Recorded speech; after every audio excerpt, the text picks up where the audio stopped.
partir de agora, você ouve o podcast semanal Cooperadores da Verdade, com Rodrigo e Maria Carolina Raimann, apologética católica pela hermenêutica da continuidade.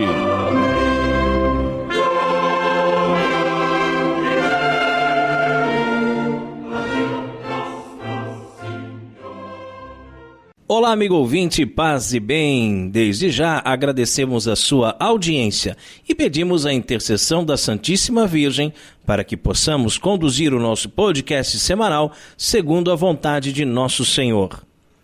Eu sou o professor Raimann e você está ligado nos Cooperadores da Verdade. Apresenta este programa comigo a minha esposa Maria Carolina Raimann. Tudo bem, Carol?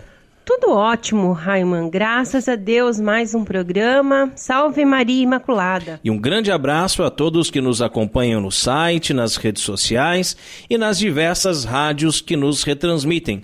Se você é amigo da verdade que é Cristo, fique conosco, pois aqui se fala a verdade. Custe o que custar, doa a quem doer.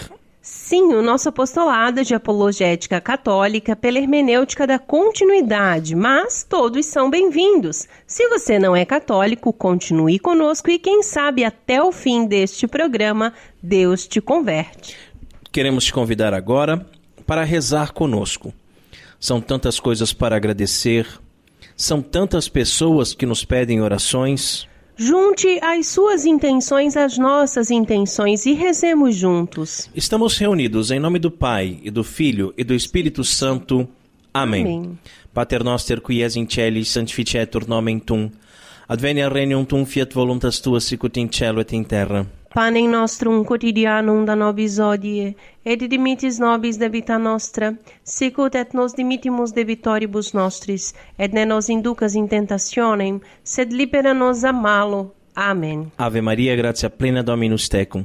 Benedicta tui mulieribus, et benedictus fructus ventris tui, Iesus. Sancta Maria, Mater Dei, ora pro nobis peccatoribus, nunc et in hora mortis nostri. Amen. Gloria Patri et Filio et Spiritui Sancto, sicut erat in principio et nunc et semper et in saecula saeculorum. Amém. Senhor, quem sois vós e quem sou eu? Vós, o Altíssimo Senhor do céu e da terra, e eu, um miserável vermezinho, vosso ínfimo servo. Grande e magnífico Deus, meu Senhor Jesus Cristo, iluminai o meu espírito e dissipai as trevas da minha alma. Dai-me uma fé íntegra, uma esperança firme e uma caridade perfeita. Concedei, meu Deus, que eu vos conheça muito para poder agir sempre segundo os vossos ensinamentos e de acordo com a vossa santíssima vontade. Absorvei, Senhor, eu vos suplico, o meu espírito, e pela suave e ardente força do vosso amor, desafeiçoai-me de todas as coisas que debaixo do céu existem, a fim de que eu possa morrer por vosso amor, ó Deus, que por meu amor vos dignastes morrer. Amém. E continuamos reunidos em nome do Pai, do Filho e do Espírito Santo. Amém. E no quadro A Vida dos Santos, nós estamos estudando a vida dos santos franciscanos. No último programa, nós falamos de São José de Leonissa. A Vida dos Santos. Carol, quem foi o santo franciscano escolhido para o programa de hoje? Hoje é uma santa, é Santa Joana de Valois. Conta para o povo, então, Carol, um pouquinho sobre a vida de Santa Joana. Ela foi rainha da França, viúva da Terceira Ordem Regular, fundadora das Irmãs da Anunciação. Foi canonizada por Pio XII em 28 de maio de 1950. Filha do rei Luís XI da França e Carlota de Savoia, Joana nasceu no castelo de Tours em 23 de abril de 1464. Causou uma grande desilusão ao seu pai, que desejava um filho homem.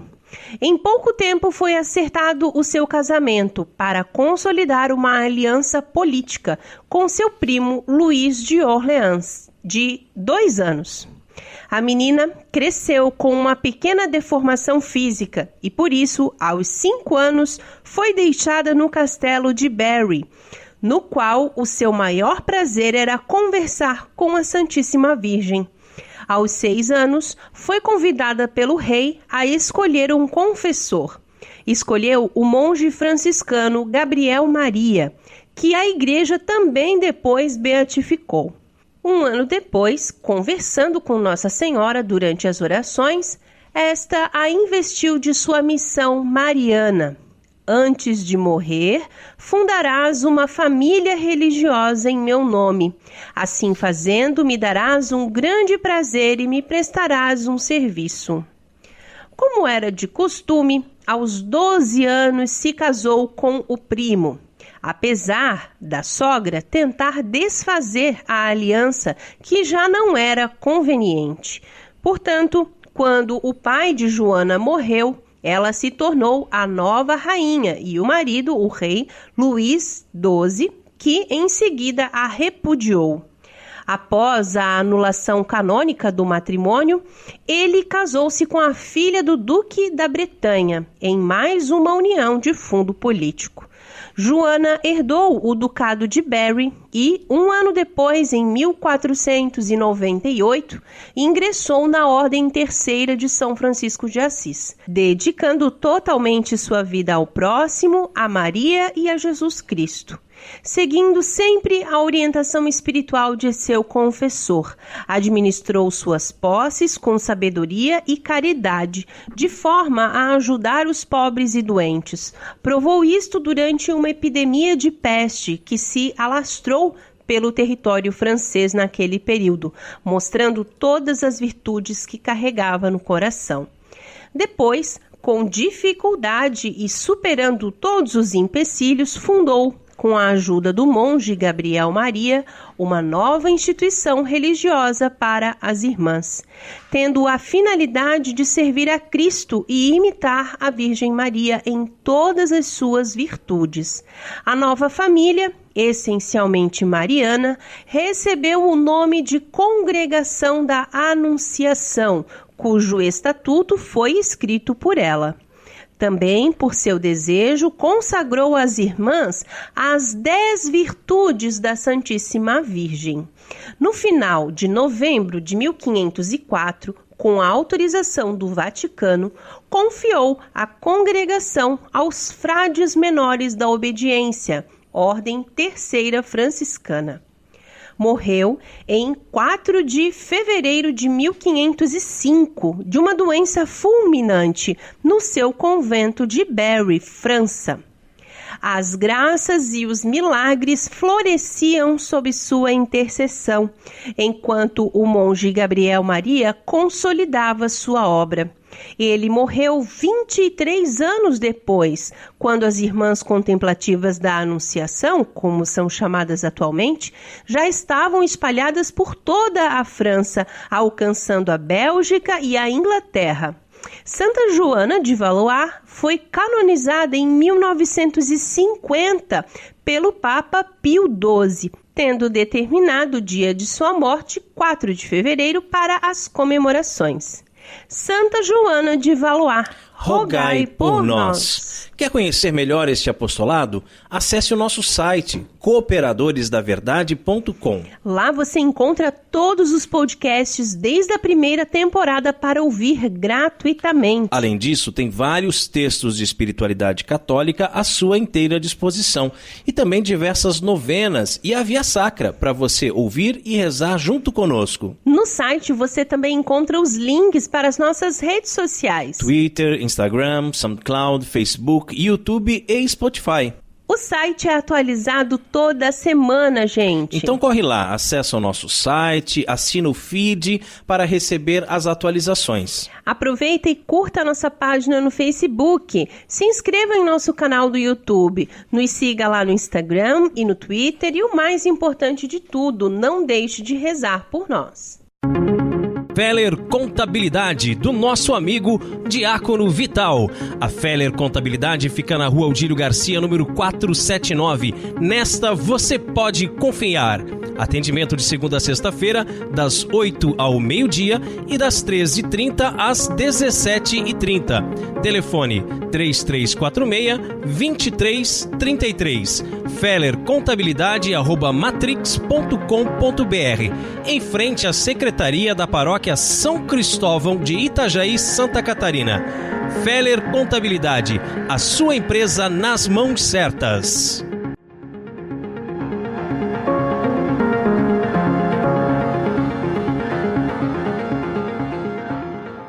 E se você também gostaria de anunciar a sua empresa no programa Cooperadores da Verdade, entre em contato conosco e ajude-nos a evangelizar. O nosso e-mail é contato@cooperadoresdaverdade.com ou pelo WhatsApp DDD 47 997 18 32 96. Chegou a hora de mergulharmos nas fontes franciscanas. O mistério da Lua.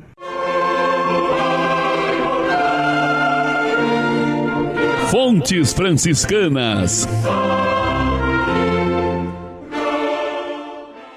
Amigo ouvinte, a Lua é um astro opaco, ou seja, não tem luz própria. E, no entanto, quando olhamos para o céu, vemos a Lua brilhar. E quem já morou na roça, como eu, sabe que as noites são completamente escuras, que não é possível enxergar um palmo sequer à frente do nariz. Mas nas noites de luar, tudo fica bem clarinho, que se pode andar à noite tranquilamente enxergando tudo. E costumamos nos referir ao brilho da lua. Mas a lua não brilha. A lua não tem luz. O que brilha é o sol refletido na lua. A lua, como que um espelho, reflete a luz do sol e dessa forma a vemos brilhar. Na igreja, amigo ouvinte, o sol é Jesus. Ele é a luz do mundo e pede também para que sejamos luz. Mas somos opacos, sem brilho, sem luz própria. Apenas refletimos a luz de Cristo, uns com mais e outros com menos intensidade. Quantas pessoas se aproximaram de Jesus por causa de um determinado padre, não é mesmo? Ou de uma liderança na igreja, um catequista, um comunicador de rádio, pois viram nele uma luz, algo que atraía, mas que não atraía para si mesmo, e sim para Jesus. Este é o mistério da lua. E este mistério acontece também com a Santíssima Virgem Maria e com todos os santos. Muitas pessoas são devotas deste ou daquele santo que não passam de lua, refletindo a luz de Cristo. Dessa mesma forma, São Francisco de Assis, que se sentia pequeno, inferior, servo inútil, era visto pelo povo como um grande homem de Deus, e de fato o era, por assim refletir a luz de Cristo de forma tão intensa, capaz de ser usado pelo Senhor de forma extraordinária e assim realizar muitos milagres ainda em vida.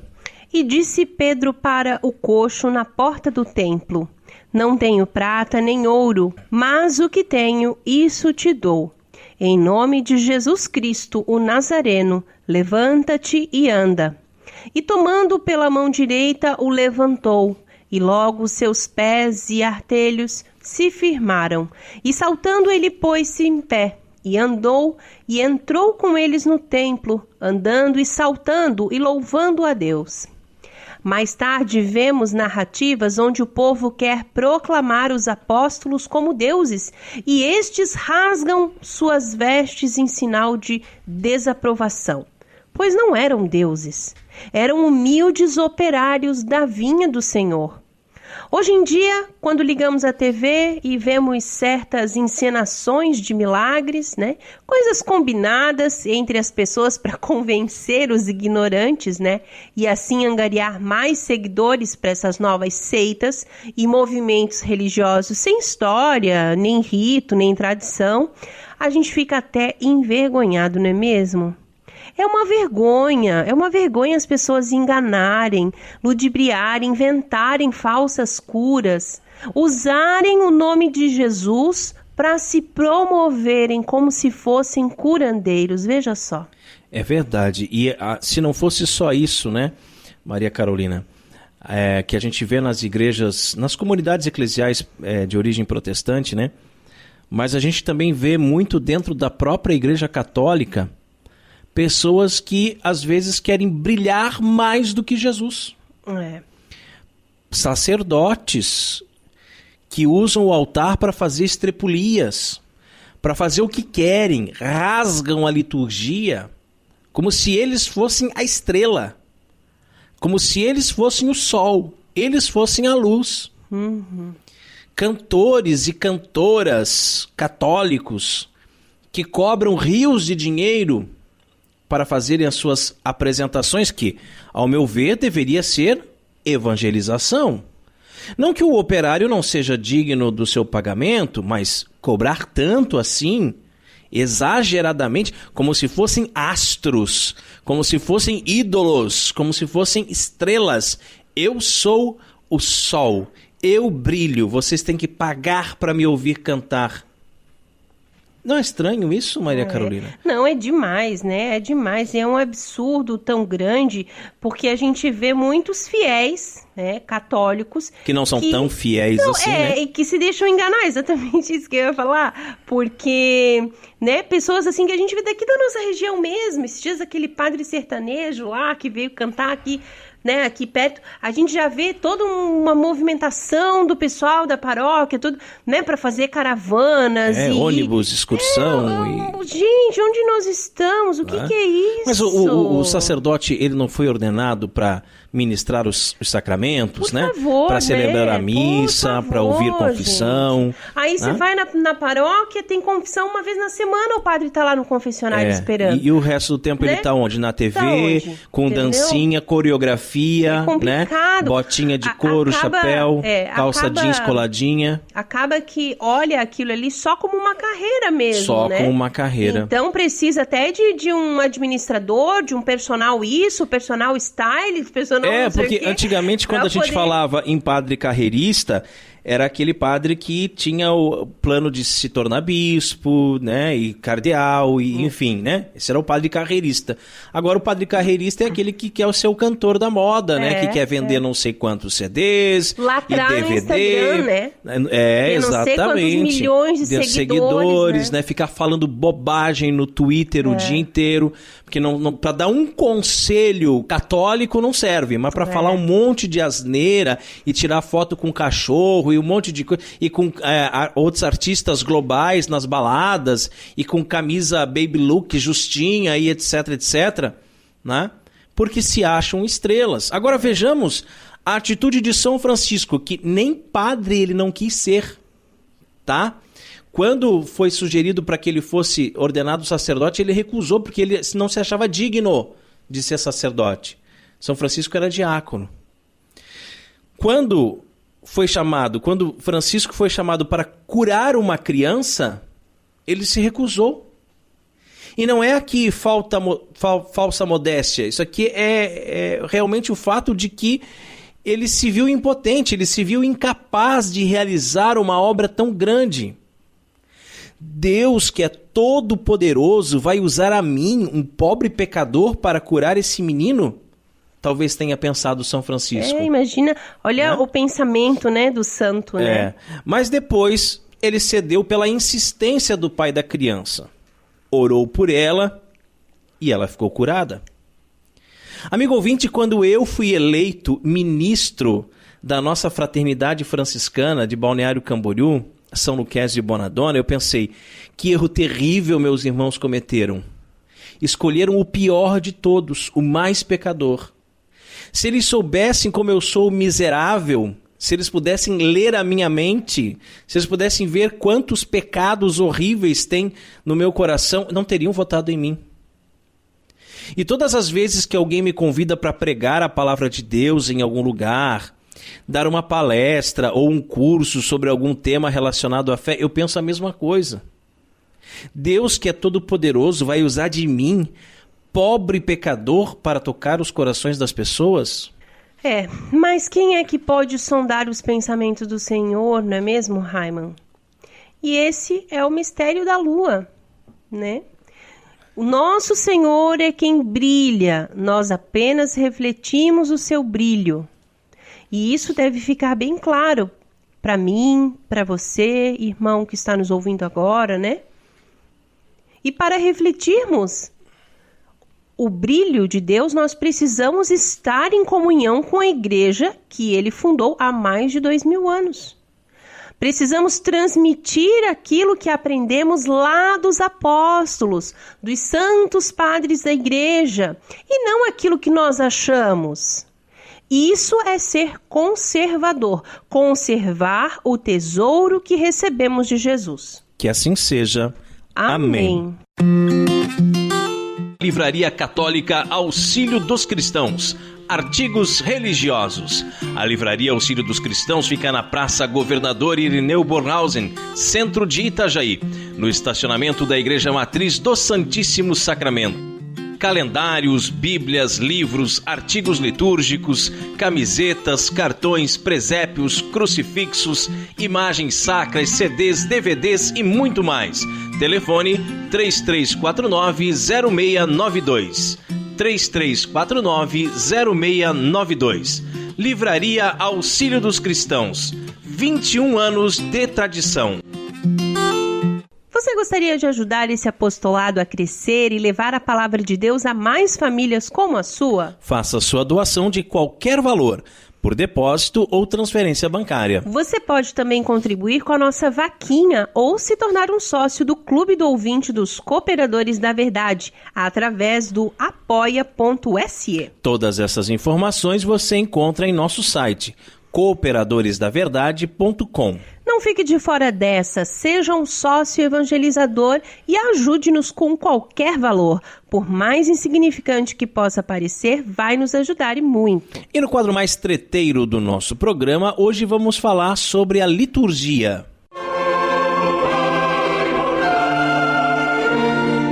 A hora da treta.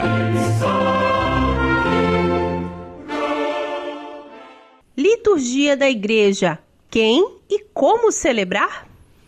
Amigo ouvinte, a celebração de todos os sacramentos está ligada ao mistério da Páscoa, que é a chave de leitura da vida espiritual de todo cristão. Hoje nós pretendemos responder aqui a esta questão: quem e como celebrar a liturgia da Igreja? Quem celebra? O Catecismo começa explicando que a liturgia é a ação do Cristo todo. Originariamente, o sentido de liturgia é de um serviço prestado ao povo, e quem o presta é o sacerdote. No entanto, para ir além do sentido etimológico, há de se considerar o sentido teológico, no qual a liturgia é o culto oficial da Igreja. Portanto, ela é da Igreja como um todo, e não só da hierarquia dos ordenados. Deste modo, falar em liturgia é abranger tanto o que ocorre na terra, quanto a que se realiza no céu, e que é descrita no livro do Apocalipse. O culto terrestre, embora muito limitado, espelha o culto do céu. É o mesmo corpo.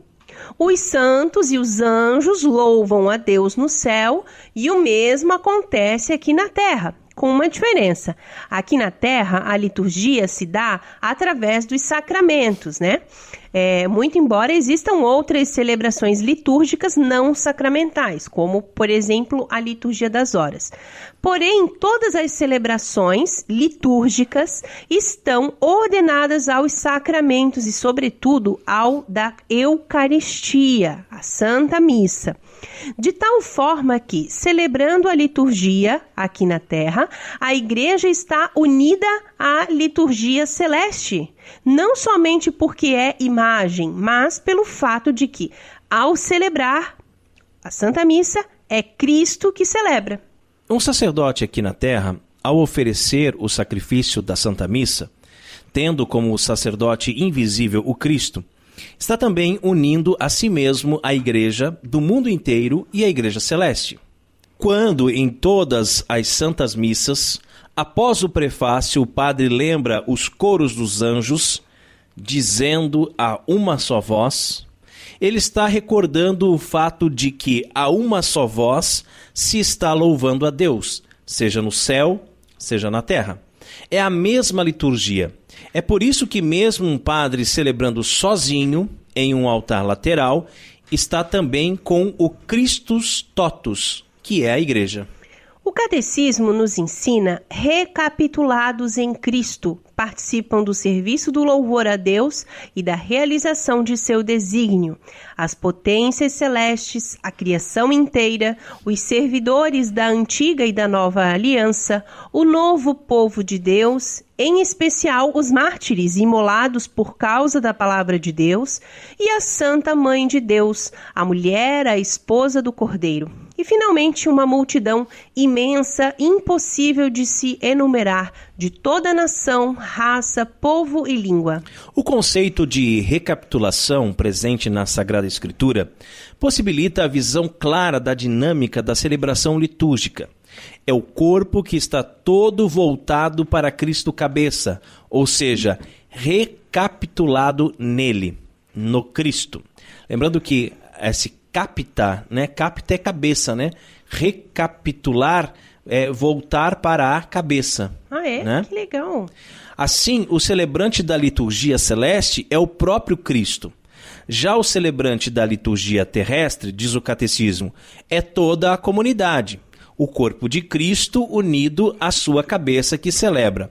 Não se trata, é claro, de um viés protestante que tenderia a olhar para esta afirmação e imaginar que está sendo posta de lado a hierarquia. Não, trata-se de um olhar do geral para o particular e agora um olhar para a igreja peregrina na realidade da Assembleia Litúrgica. A comunidade é formada pelos batizados, os quais, pela regeneração e unção do Espírito Santo, são consagrados para serem casa espiritual e sacerdócio santo, e para poderem oferecer um sacrifício espiritual toda a atividade humana do cristão. Embora a Assembleia seja formada pelos batizados, como o Raimon mesmo falou, né, agora há pouco, nem todos possuem a mesma função, não é mesmo? Certos membros são chamados por Deus, pela Igreja, a um serviço especial na comunidade.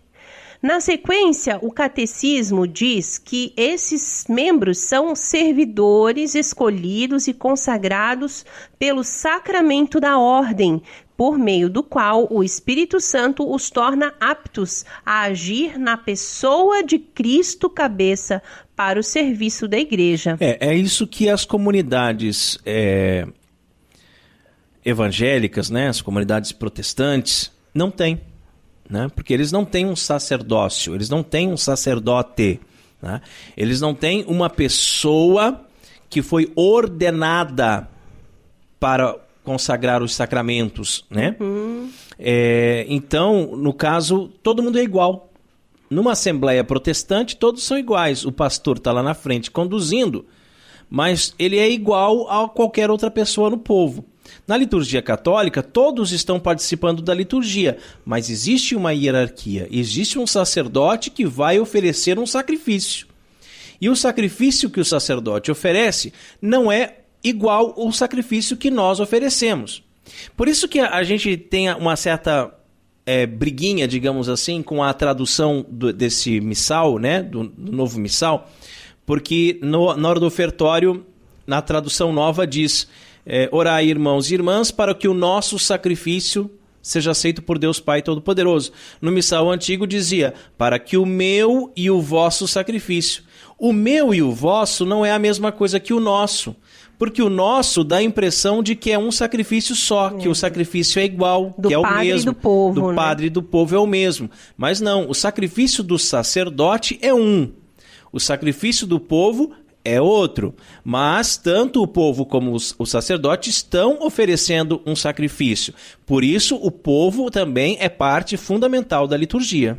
E que coisa maravilhosa, né? A gente pensar nisso, que o sacerdote age na pessoa do Cristo, não é mesmo? Isso é muito lindo, gente, isso é muito lindo. Então, por mais, né, que a gente veja sacerdotes assim que acabam pisando na bola, muitas vezes na sua humanidade, mas nós precisamos rezar por eles, né? Porque nós precisamos que Cristo continue agindo no meio de nós. Nós precisamos dos sacerdotes para nos trazer o Cristo, né? E isso é muito lindo.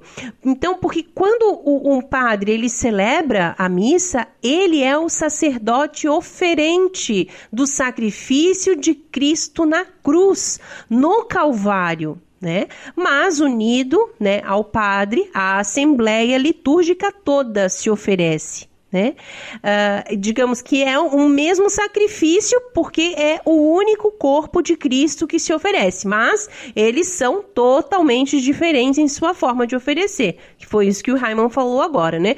Todos estão se oferecendo. O sacrifício da missa, né, é o santo sacrifício, mas são formas diferentes de oferecer. O padre faz esse sacrifício sacramentalmente, de uma maneira incruenta, né? Enquanto os fiéis se unem a ele, se oferecendo com o Cristo.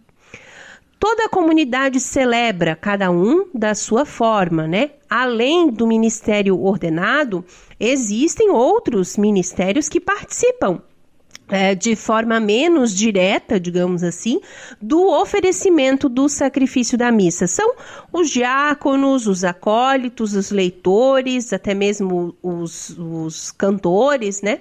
Que oferecem também, cada um à sua maneira, a sua contribuição ao sacrifício. Isso é uma das coisas que o protestante não consegue entender, porque ele diz assim, como que vocês oferecem um sacrifício na missa? Sacrifício tinha no Antigo Testamento, sacrifício de touros, de bodes, de carneiros. Onde que está acontecendo o sacrifício na missa que eu não estou vendo? É que o sacrifício é de maneira incruenta. Porque o verdadeiro sacrifício, Cristo já realizou uma vez por todas na cruz. Então, o que está acontecendo agora, de forma sacramental, é o sacrifício incruento. E aí a gente se pergunta como celebrar, né? Existe uma realidade antropológica por detrás dos sacramentos. Cristo, ao escolher os sinais instituídos por ele, estava respeitando verdades antropológicas concretas. São sinais do mundo dos homens, ensina o catecismo, que continua. Sendo o homem um ser ao mesmo tempo corporal e espiritual, exprime e percebe as realidades espirituais por meio de sinais e de símbolos materiais. Como ser social, o homem precisa de sinais e de símbolos para comunicar-se com os outros, pela linguagem, por gestos, por ações. Vale o mesmo para a sua relação com Deus. Concretamente, os sinais pelos quais Deus se comunica com o homem estão presentes na criação visível. E isso é um tema que eu sempre trabalho com os meus alunos lá do 6º ano, quando nós aprendemos sobre os símbolos, né? Essa realidade de que o homem, como um ser corporal e espiritual, ele também expressa, percebe as realidades espirituais por meio de símbolos que são materiais. Então o símbolo ele é material, mas ele representa algo que é espiritual. E o catecismo ensina que o cosmo material apresenta-se à inteligência do homem para que este leia nele os vestígios de seu Criador. Os místicos chamam esse estado de contemplação física e ocorre antes da contemplação dos mistérios salvíficos, ao enxergar Deus na criação. Foi justamente das coisas naturais e criadas, né, que Jesus tirou os sacramentos e aí a igreja os sacramentais. A valorização da verdade dos símbolos litúrgicos é muito importante, né? Por isso que muitas coisas devem ser evitadas, justamente por não serem verdadeiras.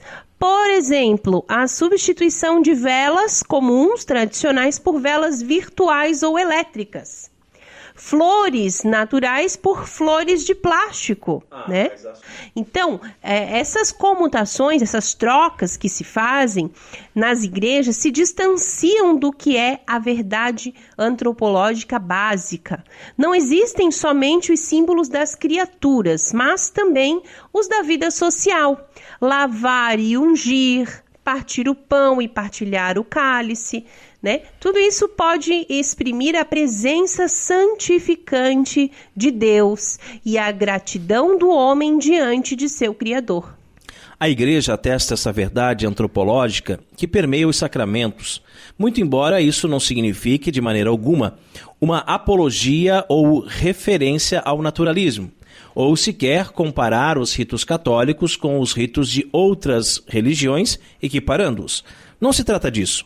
Existe uma verdade dos homens, que está na própria estrutura do ser humano, do simbólico, do ritualístico, do próprio ser humano, que foi tomado pelo Cristo Senhor dentro da obra sacramental e pela Igreja para seus sacramentais. Assim, quando Deus realiza a obra da graça, ele se apropria dos símbolos que estão na natureza. Além da realidade antropológica e das várias religiões, existe uma realidade anterior do Antigo Testamento. A liturgia da Igreja passou por uma longa preparação. Portanto, quando Jesus diz: "Não penseis que vim abolir a lei e os profetas. Não vim para abolir, mas para dar-lhes pleno cumprimento." É evidente que todas as prescrições litúrgicas do Antigo Testamento, o livro do Levítico, as prescrições rituais para os levitas, as medidas do templo, como oferecer o sacrifício, toda essa realidade, enfim, foi uma preparação. Amigo ouvinte, mas alguns abominam que se lembre a liturgia do Antigo Testamento. Aliás, uma das críticas feitas à liturgia anterior ao Concílio Vaticano II é de que era muito ligada a certos símbolos veterotestamentárias, portanto, ultrapassadas. Não. Toda a simbologia nasceu, de fato, no Antigo Testamento. E a Igreja vê nesses sinais uma prefiguração dos sinais da Nova Aliança. Jesus se apropria desses sinais e símbolos para realizar curas ou sublinhar suas pregações. Com isso, ele dá um sentido novo aos fatos e aos sinais da antiga aliança, particularmente ao Êxodo e à Páscoa, por ser ele mesmo o sentido de todos esses sinais. E o catecismo, de forma resumida, fecha esse ponto falando sobre os sinais sacramentais, Desde Pentecostes, é por meio dos sinais sacramentais de sua igreja que o Espírito Santo realiza a santificação. Os sacramentos da igreja não abolem, Eles purificam e integram toda a riqueza dos sinais e dos símbolos do cosmos e da vida social. Além disso, realizam os tipos e as figuras da antiga aliança. Significam e realizam a salvação operada por Cristo e prefiguram e antecipam a glória do céu. No Antigo Testamento, a palavra fazia parte do chamado culto sinagogal, de tal forma que, na época de Jesus, havia 2 cultos coordenados entre si, que se completavam mutuamente, mas que às vezes estavam em tensão conflitiva. O culto do Templo de Jerusalém, onde somente ali se realizavam os sacramentos e acontecia a liturgia realizada pelos saduceus. No entanto, desenvolve-se no tempo do pós-exílio da Babilônia o culto sinagogal, em que as pessoas se reuniam para ler a Torá, a lei. Inicialmente uma simples leitura, mas desde o início parece estar marcado por uma certa liturgia. Tais realidades unem-se na liturgia da Igreja, que terá uma liturgia da palavra e uma liturgia eucarística, ou seja, palavra e gesto que se unem, o que é típico da vida litúrgica cristã católica. Também os cantos e a música são partes importantes nas celebrações litúrgicas. E o catecismo, vejam só, o catecismo da Igreja Católica nos ensina a respeito do canto e da música. Vamos lá.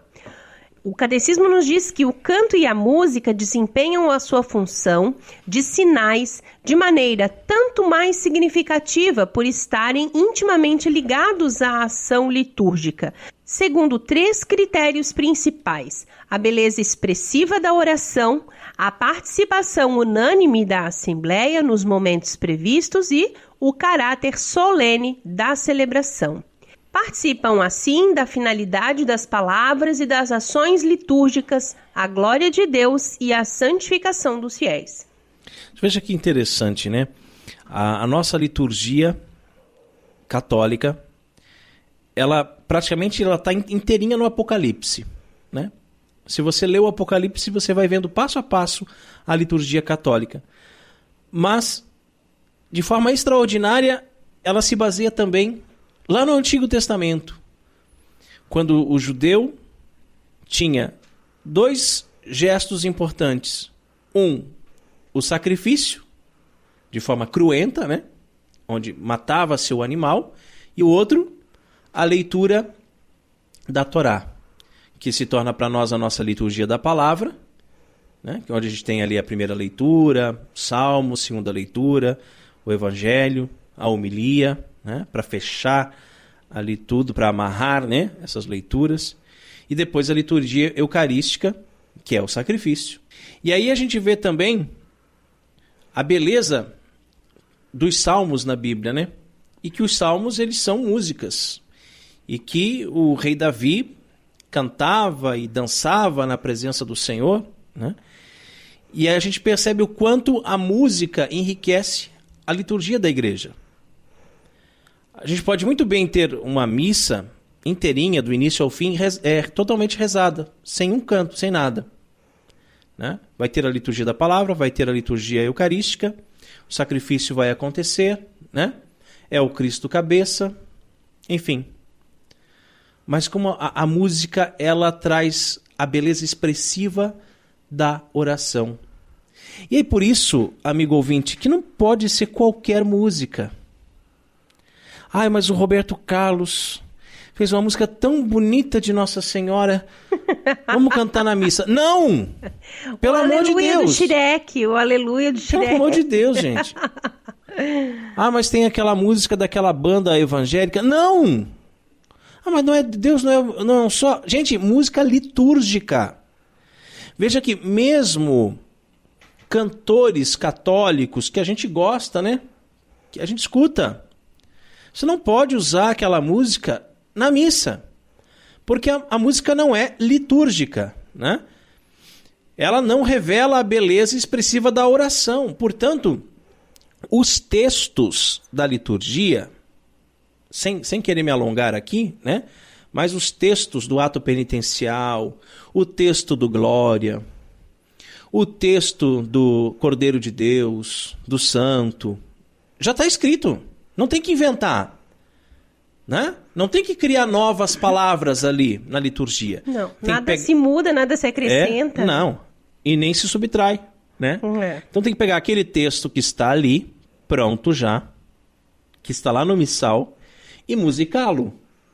E agora, vale tudo na hora de musicar? Claro que não. Esquece esse negócio de bateria, guitarra elétrica, contrabaixo, pandeiro, atabaque. Meu Deus, se vira um barulho. E com barulho não se consegue louvar a Deus. Não é. Né? É necessário o silêncio, a introspecção, né? A meditação. Por isso que os documentos da igreja, mesmo documentos pós-Concílio Vaticano II, ainda exaltam o uso do órgão. Ainda aconselham o gregoriano, o canto em latim, né? Porque consegue entender ali o caráter solene da celebração utilizada com esses cantos, né? E aí também eu gostaria de falar um pouquinho a respeito das imagens sagradas. É importante ressaltar que no Antigo Testamento elas eram proibidas quando o Salvador não tinha um rosto. Porém, é a encarnação do Filho de Deus que inaugura uma nova época das imagens. O Catecismo diz assim: todos os sinais da celebração litúrgica são relativos a Cristo. Nos são também as imagens sacras da Santa Mãe de Deus e dos anjos. Significam o Cristo, que é glorificado neles. Manifestam a nuvem de testemunhas que continuam a participar da salvação do mundo e às quais estamos unidos, sobretudo na celebração sacramental. Por meio de seus ícones revela-se a nossa fé, o homem criado à imagem de Deus e transfigurado à sua semelhança, assim como os anjos também recapitulados em Cristo e que é outra coisa que os nossos irmãos protestantes não conseguem entender. Vão dizer que é idolatria, vão nos chamar de idólatras, mas o Salvador, ele tem um rosto, ele se revelou, né? E quando nós esculpimos imagens do Cristo, né, nós estamos simplesmente esculpindo o rosto que ele mesmo revelou. E quando nós esculpimos imagens da sua Santa Mãe, dos anjos, dos santos, são do corpo de Cristo que está unido à cabeça. Sim, e isso é muito bacana, né, da gente pensar. Mas a gente tem falado bastante do catecismo, né? Mas além do catecismo, uma boa leitura complementar que nós indicamos é a Carta Apostólica Dies Domini, de 31 de maio de 98. Essa carta apostólica, ela é da autoria do Papa São João Paulo II. E ela trata de forma extensa, bem extensa, e magisterial a questão do Dia do Senhor. O Papa recorda aos fiéis a importância do domingo, que dentro da espiritualidade cristã é fundamental. Não pode ser relativizado ou ser tido como um dia qualquer, não. Não, o domingo é a Páscoa semanal de todo cristão. Esta é a ideia da Carta Apostólica oportunamente publicada pelo Papa São João Paulo II. Ela não foi citada no catecismo porque a sua publicação foi posterior a ele. Deus entra no tempo do homem para salvá-lo. Portanto, celebrar o domingo é celebrar um fato extraordinário. Logo no primeiro capítulo, o Papa começa falando sobre a criação. E a primeira coisa que a semana representa é a obra criadora de Deus, e que o mundo foi criado para um repouso, um dia escatológico, a paz que haverá no céu. O Shabá, sábado, que os judeus guardavam no Antigo Testamento, é simplesmente um sinal que aponta para um repouso que fora prometido, a felicidade eterna junto de Deus. Na Carta Apostólica há a explicação da transição do sábado para o domingo, como dia do Senhor. Ele cita uma frase de São Gregório Magno que diz: nós consideramos como verdadeiro sábado a pessoa do nosso Redentor, nosso Senhor Jesus Cristo. Olha que legal isso. Jesus se torna o sábado. Ele é o repouso, a paz dos homens. De um dia passou-se para uma pessoa. O domingo se tornou o dia do Senhor por causa da sua ressurreição. Muito bacana. E já no século V, o Papa Inocêncio I disse: nós celebramos o domingo por causa da venerável ressurreição de nosso Senhor Jesus Cristo, não somente a Páscoa, mas todo o ciclo semanal. Finalmente, para que não haja dúvida quanto a essa mudança, o Papa João Paulo II apresenta uma série de textos bíblicos nos quais se vê com toda clareza a progressão da mudança, né, do sábado para o domingo, de tal forma que Santo Inácio de Antioquia, lá por volta do ano 100 depois de Cristo, escreveu na carta aos Magnésios. Ele diz assim: se aqueles que viviam na antiga ordem de coisas vieram para uma nova esperança, não observando mais o sábado, mas vivendo segundo o dia do Senhor, dia no qual a nossa vida surgiu através dele e a sua morte, mistério do qual recebemos a fé e no qual perseveramos para sermos discípulos de Cristo, nosso único mestre, como poderíamos viver sem ele? E também os profetas esperavam a ele como mestre, sendo seus discípulos do Espírito. Durante o Novo Testamento, os discípulos observavam as duas coisas. Iam às sinagogas no sábado e aos domingos faziam as suas celebrações, até que foram expulsos das sinagogas pelos judeus. Santo Agostinho fala também sobre a mudança, porque também o Senhor imprimiu o seu selo no seu dia, que é o terceiro depois da paixão. Ele, porém, no ciclo semanal é o oitavo, depois do sétimo, ou seja, depois do sábado, o primeiro da semana. Portanto, desde o início a Igreja começou a chamar o domingo de oitavo dia. A Carta Apostólica traz estes e outros esclarecimentos e a sua leitura é muito recomendada. O Catecismo da Igreja Católica, por sua vez, dá início ao tema recordando a Sacrosanctum Concilium, dizendo que o Dia do Senhor é a Páscoa semanal. É importante lembrar também que celebrar a liturgia no tempo significa que existe também um tempo sagrado e não só o espaço sagrado. O kairos, é o modo como os gregos chamam o tempo oportuno. Assim também, nosso Senhor tem seus dias oportunos. Ele santificou o tempo, vindo viver o tempo humano. O ano litúrgico ele é organizado em torno da Páscoa. Viver o ano litúrgico é entrar na pedagogia da igreja. Não só isso, mas em uma realidade espiritual que transcende o método de ensino. São vários os tempos fortes, E a Páscoa é o grande domingo de todo cristão. Existe, porém, amigo ouvinte, uma controvérsia quanto ao cálculo do tempo da Páscoa. Ela se deve à adaptação feita pelos católicos por ordem papal em face do atraso existente no calendário solar. Os astrônomos sabiam há séculos desse atraso e no ano de 1582 houve a publicação da ordem do Papa. Como os ortodoxos não aceitam a autoridade do Papa, também não aceitaram a supressão de 10 dias do novo calendário e continuam calculando com o calendário antigo. O cálculo da Páscoa se dá da seguinte maneira. Primeiro é preciso procurar o início da primavera no hemisfério norte, 21 de março. A partir da primeira lua cheia, conta-se a Páscoa no domingo seguinte. Todas as outras festas são calculadas a partir da Páscoa. Além dessas festas do Senhor, que são calculadas a partir do ciclo pascal, existem dias fixos, do ano solar, que são as festas dos santos, também chamados de santoral.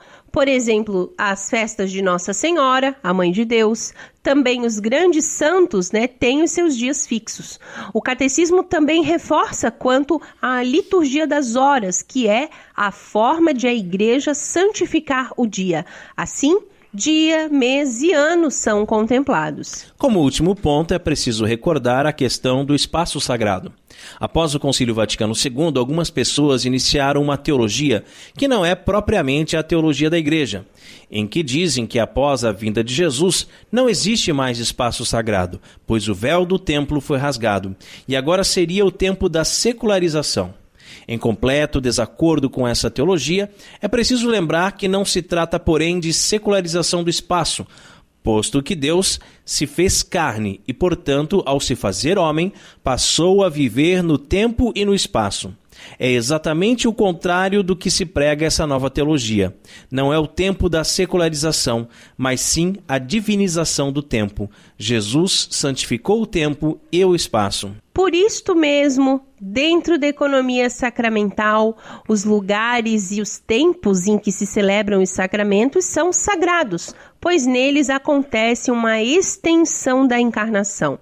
A partir do número 1182, o Catecismo elenca alguns lugares considerados como sagrados. São eles o altar, o tabernáculo, que é o sacrário, o local onde se guarda o óleo do Santo Crisma, a cátedra do presbítero, o ambão, o batistério e o confessionário. E a partir da liturgia do Concílio Vaticano II, passou a valorizar ainda mais a tríade, altar, ambão e cátedra. Elas enfatizam os 3 munos de Cristo, sacerdote, altar, profeta, ambão e rei, cátedra. O altar é o mais importante. Ele é incensado, beijado e iluminado. Nem a cadeira, nem o ambão são beijados. Beija-se sim o livro da palavra, durante a proclamação do Evangelho. Por isso, não procede a fala de que a mesa da palavra e o altar possuem a mesma importância. E o crédito desse texto que serviu de base para nossa reflexão, mais uma vez, é do site padrepauloricardo.org. E chegamos à hora mais refrescante aqui do programa Cooperadores da Verdade. Sim, porque beber não é pecado, gente. Catolicismo e cerveja. E a cerveja de hoje é uma Antídoto American Pale Ale. A cerveja Antídoto Rye é uma cerveja do estilo American Pale Ale, que contém malte de centeio, que é o rye, em sua composição, que traz para a cerveja aromas e sabores levemente condimentados. Os lúpulos americanos conferem aromas cítricos e sabor marcante pelo processo de dry hopping, que é o lúpulo adicionado a frio durante a maturação da cerveja. O conjunto de ingredientes e o processo, resulta em uma cerveja refrescante, aromática e saborosa. A cervejaria, então, é a Antídoto de Blumenau. O estilo da cerveja é American Pale Ale. O amargor é 40, a temperatura ideal para consumo é entre 4 e 7 graus. O copo indicado é o Pint. A graduação alcoólica é 5% e ela está disponível em garrafas de 500 ml.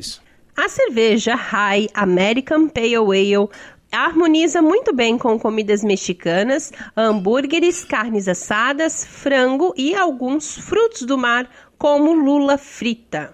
Adjunctorum nostri nomini Domini, Qui feci celum et terram, Dominus vobiscum, et cum spiritu tuo. Oremus. Benedici Domini creaturam istam cervetiam quan ex adipti frumenti producere dinatus es. Usi di remedium salutari humano generi, e presta per invocatione nominis tui sancti, uti quinque quies et bibiritim sanitatem corpus et anima tutelam percipianti. Per Christum Dominum nostrum. Amém. Olha, muito bonita a cerveja, uma espuma bem densa e bem persistente, né? De bolhas pequenas, a espuma clarinha, mas ela não é branca, né? Um cremezinho. Tem quase 2 dedos de espuma ainda no copo e já faz bastante tempo. E a cor da cerveja, um acobreado bonito, cheirosa de longe, né? O cheiro desse lúpulo do dry hopping aqui, fantástico, um cheiro bem cítrico, que lembra aí um maracujá. Vamos experimentar? Olha, bem amarga, bem como deve ser mesmo uma IPA, né? Nesse caso, uma APA, né? Tem o final aqui bem seco. Muito boa, gostei. Gostosa mesmo, e aprovadíssima. Esse condimento que fala ali, né, do condimentado, a gente sente uma picância, assim, né? Muito boa mesmo. Então, brinde! Ein Prosit der Gemütlichkeit. Catolicismo e Cerveja conta com o apoio da Beer House Cervejas Especiais, empório especializado em cervejas nacionais e importadas, com agradável espaço para degustação e inúmeras opções para presentes. Produtos para harmonização, copos, taças, kits e cestas e, é claro, muita cerveja. Aberto ao público de segunda a sexta, das 15 às 23 horas e aos sábados, das 10 às 22 horas. A nossa missão é trazer o universo cervejeiro cada vez mais próximo dos apreciadores dessa bebida inigualável. A Beer House está situada na Avenida Coronel Marcos Conder, número 950, Sala Térrea, Centro, Itajaí, Santa Catarina. beerhousemkt@gmail.com. Fone 3045-5821. Beer House, a primeira casa cervejeira de Itajaí. E rezemos a Virgem que nos proteja, nos guie e cuide do nosso apostolado. Salve Regina, Mater Misericordiae, vita dulcedo spes nostra salve. A te clamamos, exulis filii Eve, a te suspiramos, gementes et flentes in ac lacrimarum vale. Ea ergo advocata nostra, illos tuos misericordiis oculos ad nos converti, et Iesum benedictum fructum ventris tui, nobis pos hoc exilium ostende. O clemens, o pia, o dulce Virgo Maria, ora pro nobis sancta Dei genitrix, o dignificiamus promissionibus Christi. Amém. Subtum presidium confundimus Santa Dei genitrix, nossas deprecationes ne despicias e necessitatibus nostris, sed periculi cum libera nos semper, Virgo gloriosa et benedicta. Amém. E chegamos ao fim de mais um programa Cooperadores da Verdade. Venha você também ser um cooperador. Colabore com esse apostolado fazendo a sua doação para que nós possamos adquirir equipamentos melhores e manter esse programa no ar. Contamos com a sua generosidade e também com a sua oração. Muito obrigado a você que nos acompanhou nesse podcast. Ajude a divulgar compartilhando nas redes sociais. É isso aí, finalizando mais um Cooperadores da Verdade. Ajude a divulgar, né? Como o Raimundo falou, é importante para nós. E entre em contato conosco também. Muito obrigada, um grande abraço. Salve a Maria Imaculada. Obrigado, Carol. Obrigado, queridos ouvintes. Vamos celebrar bem a liturgia. porque ela não é para nós, ela é para o próprio Cristo, cabeça da igreja. Rezem por nós. Deus abençoe a todos. Paz e bem.